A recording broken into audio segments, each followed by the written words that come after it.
people are getting a phone call from me saying like, how could you do that? Or, like, what were you thinking? And like, where was your loyalty to me? And, why did you lie to me? And so there's a lot of those conversations that are happening. So this season obviously has been maybe a little bit of a tough one for you. How are you doing now? I am much stronger and a much happier place. I feel like I am feeling a little bit more like myself, a little bit more like myself. It's been tough. It's been a difficult journey. Hasn't been easy by any means this entire year, but there has been a healing process and just having the time to watch this stuff back. And I only want to watch it once. And then Yeah. I need to move on and move forward. But definitely taking steps in the right direction. Okay, that's great to hear because I can't imagine what watching this season back must be like for you. Do you have any kind of different perspective on it now, or is it easier, tougher? You know, it's a combination. I feel like to some extent, I'm seeing a lot of these conversations take place for the first time, and I wasn't in the room for a lot of them.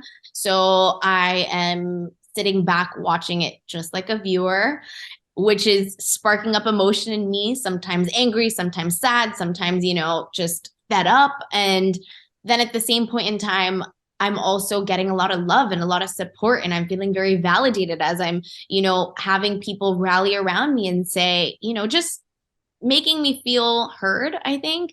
So having that support has been phenomenal. And I feel like it's making it easier for me, in fact, so I'm very That grateful for it. that's good. And you mentioned these conversations that kind of you weren't privy to the first time around. Is there anything that was happening in these conversations that you just wish you had known or could have seen more real time? Yeah, for me, I wish everything would have been done with me in the room. I wish that my feelings would have been more prioritized. I think that when it came to this rumor that was going on, I really didn't get people saying, you know what, we got to tell Monica first. We need to be with her one on one. We need to think about what she might be going through or how this might make her feel, and I feel like I was very conscious of ensuring that everybody could speak to me. I never wanted to be the girl where, I'm going to like throw my hands up in the air and, say screw you to everybody in the room and walk out and just like be very blinded. I think that I really wanted people to feel comfortable. And I think that that's, you know, partially how I am in a friendship is I want people to feel like they can come to me, but it got too messy. There was too much going on. And at that point, I was walking into something that had been discussed for almost a week and a half to where I couldn't really understand what was going on and whose part was where because everybody's story was very different from one another. So, the game of telephone can definitely, change the narrative. And I was very careful to make sure that I didn't just react off of one version of the story. I really wanted to consider all pieces. Yeah, absolutely. And we'll get into just the rumor and that in a second, but I'm curious where your friendships are today. We're dealing with who told who and bro code and all that stuff.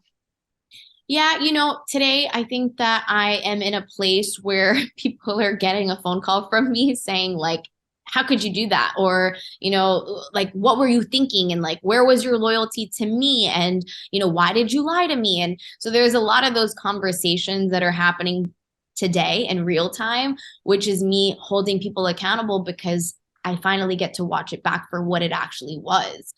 And so I think that for me, it's setting the tone in your friendships as well and being like, well, listen, this isn't going to fly for me. Like there are certain boundaries and there's certain non negotiables that I have when it comes to trust and loyalty that I expect from this experience. If things have happened the way that they happen, but I need to, if the friendship is going to continue, it needs to be that this is not something that I'm going to tolerate moving forward. Yeah, and was one of those phone calls to Brian because I was kind of surprised you guys are you're OGs. Yeah, definitely. He definitely got a lot of heat from me recently. And so, he's handling it the right way, which is I am wrong. And, I think that that's all that you want to hear to kind of like just de-escalate the situation and just kind of like, I think that for me, just hearing those words of I handled it wrong. I'm sorry. it helps me not go so much on the defense to have to get my point across. So yeah, we've definitely had conversations like that. Okay. Okay. Well, that's good to hear because, we don't want any fighting in the crew. Yeah. And so now getting into the rumors themselves, this last week's episode, you were like, I'm very confident with where I am with Rish. Were you actually, or was that kind of, putting up a facade or trying to figure it out behind the scenes? I'll tell you this much. As a community, when it comes to something like this that is so big, it is one going to be something that you're very conscious of, with what you say, how you say it, how that might affect someone else. And you're going to be very careful of your reaction. And I think that that is a skill that as a South Asian woman, I feel like I've mastered. I could be crying in the room, but I can come out with a smile on my face and nobody would have a clue. And that's just a skill that I feel like you learn because you don't want people to see your dirty laundry, like you don't want people to see that raw, vulnerable side. But at the same point in time, you see glimpses of it, right? I'm very careful of how someone else will feel. And what if I say the wrong thing? And, I think I was just too scared to give a raw reaction. But now looking back, I'm like, there's something that is very freeing of just being able to feel what you feel, and it's a balance for me. I don't want to be any extreme. I don't want to be someone that just tells everybody everything and puts it all out there. And nor do I want to be someone that just doesn't say anything and pretends like everything's okay. It's finding a middle ground. And, I think that my loyalty, my respect will always go back to making sure that, I don't, drag anybody and I don't, stab anybody in the back. And I'm very conscious of what I might say and how those, repercussions may play out. But at the same point in time, I think that this year I'm learning to also put myself first and, prioritize, well, what does Monica feel? Because I feel like that's one thing that's very telling to me is that everybody will do that for themselves. And I need to learn how to, do that for myself and take my power back. Yeah. Well, and looking kind of at how you were handling things, I mean, obviously you didn't do anything wrong. Are you able to give yourself that kind of grace in the situation, or is it difficult for you to watch yourself kind of handle that in the moment? It's hard when people are, kind of judging the situation and being like, oh, she just wants to see what she wants to see. And, she's being naive and, she sees the red flags or she sees this and she's choosing not to, and she's, stupid or she's dumb. And, like, it's tough to hear that back because like I know on the back end that like I was feeling all of these things, but, there is a camera crew and I know very much so that this, I'm very just like, in the midst of it, that it can be very difficult to say the way that you actually feel, raw, real, without any consideration. That's not who I am. I do care what people think. I do care how something would make somebody feel. So it's tough to hear that back because I wasn't blind to it. There's just a lot of different moving pieces. And again, one thing that, I continue to say is that this is a cultural show. You are not, there are cultural dynamics and stigmas that, will naturally come out, which is I have a lot of respect for all of the families on this show. I have a lot of, this is not a friendship that I made last year just between me and Brian. Our families know each other for 15, 16 years. And so, you never want to do anything to tarnish the relationship that you have with any family, or you don't want to, and I'm very conscious of that. Yeah, I mean, one of the reasons Family Karma is so wonderful is because there are those authentic relationships during these kind of disputes or that kind of thing. Is it more difficult to have the cameras there than it is whenever, celebrating weddings, that kind of thing?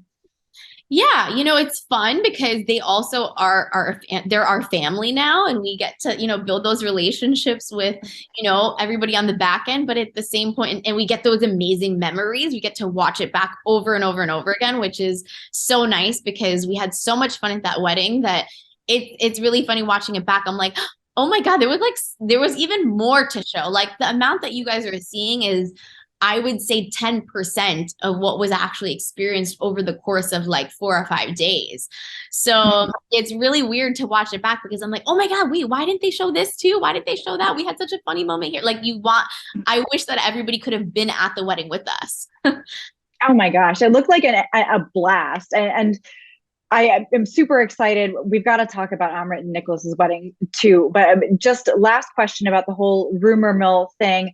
I know you were more upset with Nirja at the time, kind of about just how the rumor was coming about. It seemed like there was a complicated dynamic kind of there. Has that resolved itself after filming, or is it changed, or is it just kind of in the past now? No, it never resolved itself. I mean, look, today, if somebody is saying something, one, you'd hope that they'd come to you privately, or they'd Right. come to, and this is someone who, essentially is part of the family. So for me, it was very like, oh my God, you're going to my friend to, kind of get this into, the show and do, like that to me didn't sit well with me. And also to the component that people don't see is that she doesn't know Amrit. She doesn't know Amrit. They've never had a friendship or a relationship. And so to put something out there like that, it didn't sit well with me. But, even that aside, just giving the benefit of the doubt to the situation, I was picking up the phone to try to, have her tell me her version. And it was like I was ghosted. Like I've never had a conversation regarding what's happened a whole year later. So how like you're putting something out there, but how can I even take you seriously if I can't even get you on the phone or you're not calling me back? And just the way that things were handled from the beginning to even today is just wrong. You don't do that to Right. somebody. Right. Well, and based on your answers, it kind of seems pretty clear, but can you give us an official relationship status where you are today? I can promise you that things are going to play out and you're definitely going to see an evolution of this. So we Mhm. still have about, I think, like eight or nine episodes, but I promise you're gonna Yeah. see it play out for sure. Yeah, definitely. Well, I am super excited for what's to come. We've got Amra and Nicholas's wedding. I mean, Anisha was telling me the other week that it was just like a really special, wonderful experience. Was it the same thing for you?